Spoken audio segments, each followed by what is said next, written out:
जय श्री कृष्ण। मैं डॉक्टर अनुरिता भारत, ज्योतिषाचार्य, आपके लिए धन प्राप्ति कैसे हो सकती है एक कुंडली से जानना चाहेंगे आप?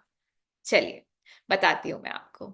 सेकेंड हाउस, नाइन्थ हाउस, एथ हाउस, आज हम ये तीन हाउसेस पे अपना डिस्कशन करते हैं।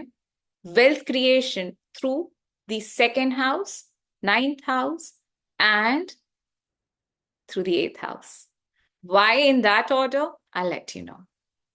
देखिए, हमने पकड़ा एक त्रिकोण, अर्थ त्रिकोण, धर्मा त्रिकोण और मोक्ष त्रिकोण में से एक एक भाव मैंने चुने। इस तरह से हम तीनों में कनेक्शन ढूंढेंगे आपके हॉरोस्कोप में। Let's begin with the second house, which is the second भाव। काल पुरुष कुंडली के हिसाब से जो सेकेंड हाउस है वो रूल करता है शुक्र यानी वीनस। एथ हाउस रूल करता है मार्स यानी मंगल, और नाइन्थ हाउस रूल करते हैं जुपिटर यानी बृहस्पति, गुरु, जिस तरह से आप जानना चाहें। नाउ अब हम इन तीनों से वेल्थ क्रिएशन कैसे कर सकते हैं एक हॉरोस्कोप में? जी, हॉरोस्कोप में बहुत से तरीके हो सकते हैं धन प्राप्ति के। आपके भाव, आपके ग्रह, नक्षत्र, डिविजनल चार्ट्स बहुत डिफाइन करते हैं आपकी वेल्थ को। देखिए, ज्योतिष शास्त्र में बहुत तरीके होते हैं जानने के लिए कि एक कुंडली में किस तरह से पैसों की प्राप्ति हो सकती है। आज मैं सिर्फ तीन ऐसे भाव ले रही हूं जो मेरे हिसाब से बहुत इंपॉर्टेंट हो जाते हैं for wealth gains and accumulation.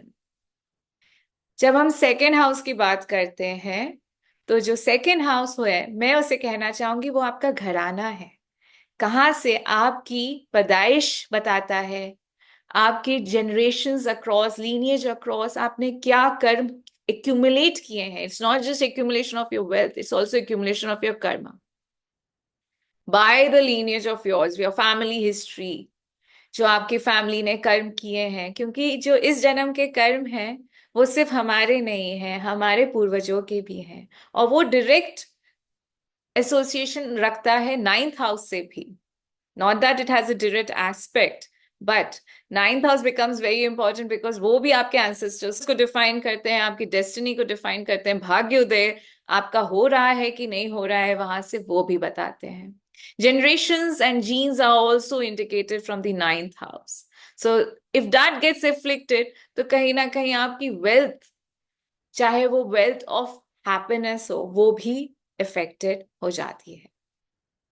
So now let's see कि एथ हाउस में जो मैं कहूंगी खजाना है।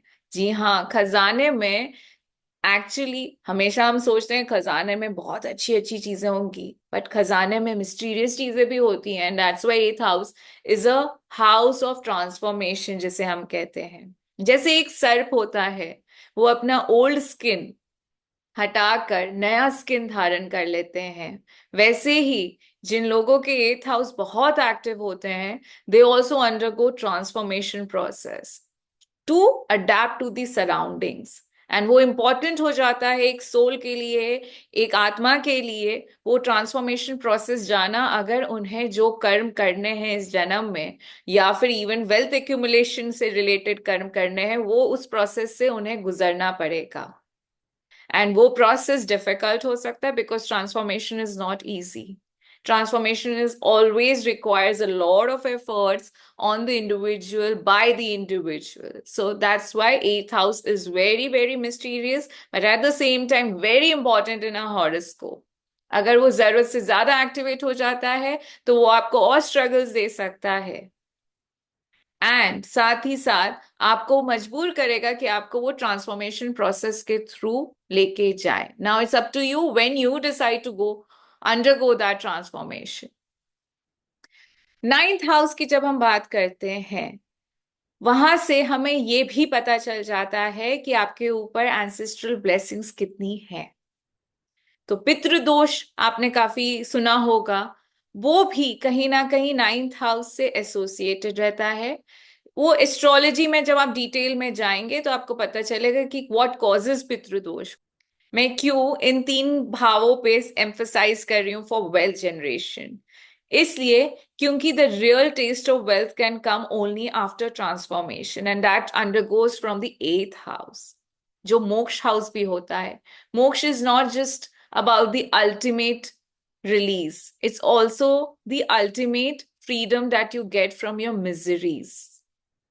जब उस पे आपने काबू कर लिया, तब आप अपनी धर्म यानी duty from the ninth house, you understand, अब आपका भाग्य उदय होगा वहां से, और फिर जाके आपका एक्यूमुलेशन ऑफ वेल्थ होगा इन द सेकेंड हाउस.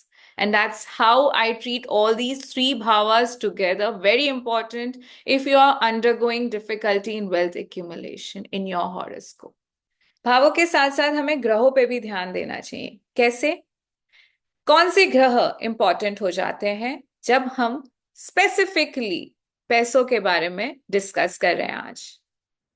देखिए, जुपिटर अगर आपके हॉरोस्कोप में अच्छी डिग्निटी में है, जुपिटर और शुक्र का कॉम्बिनेशन बन रहा है आपके D1 चार्ट में भी और D9 चार्ट में भी, तब वेल्थ एक्यूमुलेशन करना काफी इजी हो सकता है आपके लिए.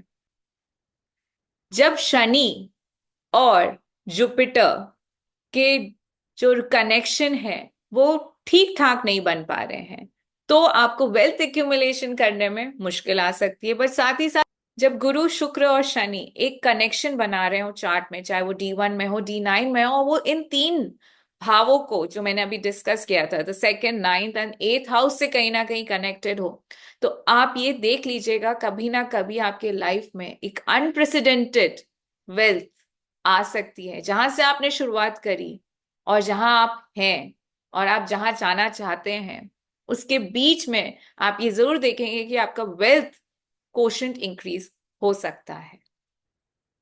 अब जानिए ये कैसे. देखिए, 11th हाउस कालपुरुष कुंडली के हिसाब से 11th हाउस शनि जी का रूलिंग लॉर्डशिप रहती है.